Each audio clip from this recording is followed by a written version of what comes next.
Le Dieu qu'on vous dit qu'il est au ciel, il n'existe pas. C'est pour ça qu'il y a un internaute qui m'a écrit, me dit, mais donc vous voulez dire que Dieu n'existe pas? Justement, c'est parce qu'il n'a rien compris.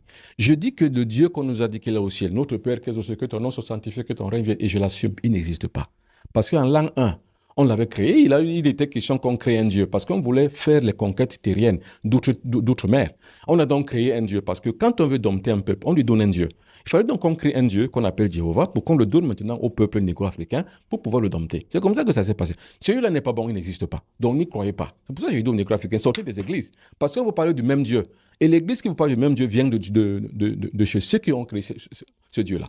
Il y a des lois de la nature. Quand vous connaissez Dieu. Or, celui qu'on vous a dit qu'il est au ciel, vous ne le connaissez pas, vous y croyez simplement. Or, sortez donc de la croyance, entrez dans la connaissance. C'est la connaissance qui vous libérera. Et quand vous êtes dans la connaissance, je vous y aide. Je vous parle aujourd'hui en conclusion des 7 lois de la nature. J'en parle tout le temps pour que vous compreniez